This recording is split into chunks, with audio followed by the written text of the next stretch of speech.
Good morning, guys. This is Danny at Partay. So I'm going to do a quick explanation. And I did this about a week and a half ago. Sorry, guys. Allergies are acting up bad.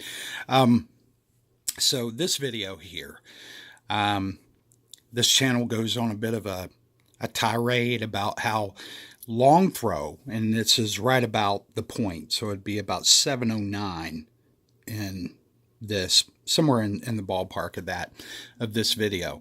But he goes on a tirade about how long throw projectors are much more difficult than ultra short throw projectors. Okay, so that's wrong right off the bat. I can promise you, I can get a better image easier with a long throw projector. Can prove it time and time and time and time and time again, where the things that we use for highly reflective long throw or standard short throw screens is much easier to get a very, very nice image than off a UST whenever you get into higher amounts of light. Much easier. But we'll save that for another day. What he's talking about here are two things. He's saying that with a long throw, because your lumens are dropping off. Okay, so you kind of picture it. He's standing there with a water hose, spraying the water, and the water is just going out and then falling down due to gravity. Okay, so photons, not the same. Light does not work the same. So you can get, your image will get darker the further away that you are from a screen or whatever surface you're projecting it on. But the reason for that isn't so much that it drops off, it's because your photons are being spread in that beam angle. And the further out that you get, the more widespread that beam angle is, which means that your photons are stretched thinner. Okay, they're not as concentrated like the screen. If you were to take a projector and make an image about the size of the screen, it's going to be really concentrated, really bright. The details even going to, stand out probably a bit more, especially if you've got a 1080 or a 4K. But the further away you get, the bigger you make that image, the worse it's going to look, because your photons aren't quite as concentrated. The second part is that he talks about using more of a controlled environment. So he loves to diss on everybody out there. Nobody else knows how to mix but this fool in his basement. And you think about it, guys. If your major manufacturing companies, your elites and all those guys, if they could make a coating that would do what some of their screens do, it would be much cheaper to make a coating. Okay? Just think that through for a second. But what he says is, in a controlled environment, you don't have to worry, because your projector light isn't going to be as washed out, right? In a controlled environment as it would be in a bright environment. Now that's true, but not in the way that he means it. In an environment like this, which we know that this is a fraudulent environment, this is camera tricks here with how bright all this stuff is. But notwithstanding that, the only light that matters is the light that's hitting the surface of that screen. That's it. That's all the light. That's all that matters. This light here does not interfere with the projector light. We've said that time after time. That is not an opinion, guys. That is a physics fact.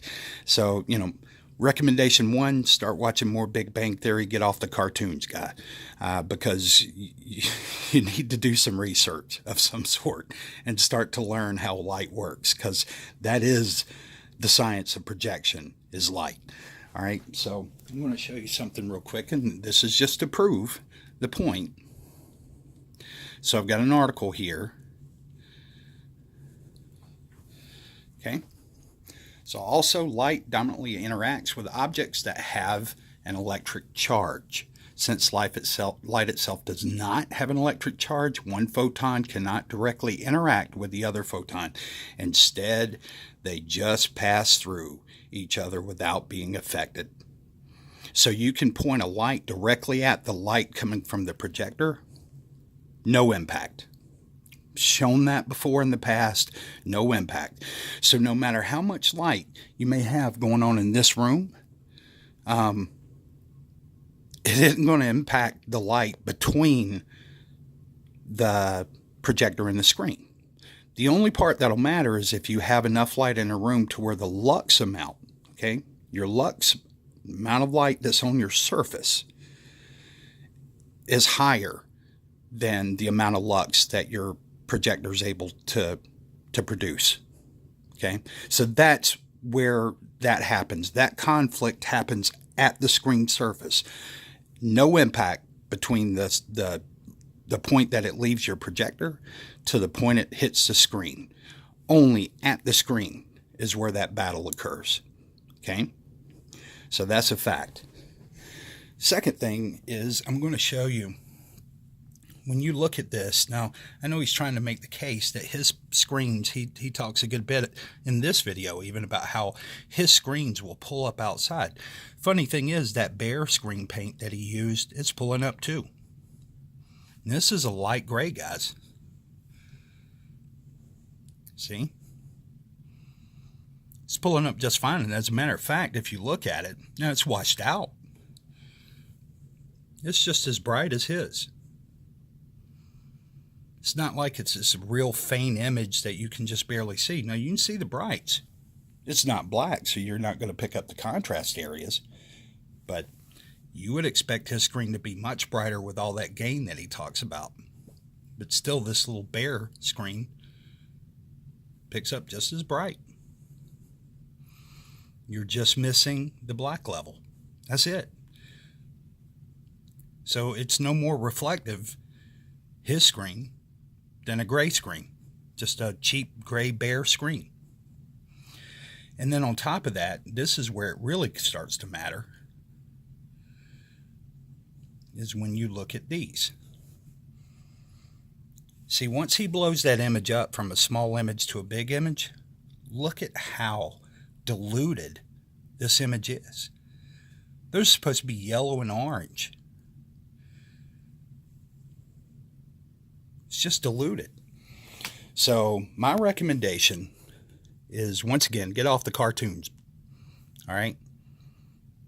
Cut your grass, because I'm sure your neighbors would appreciate it. It looks like an abandoned campsite out here. Make a mix to paint your porch, because, brother, it needs it. And do some studying to know your craft. All right? You guys take care. See you later.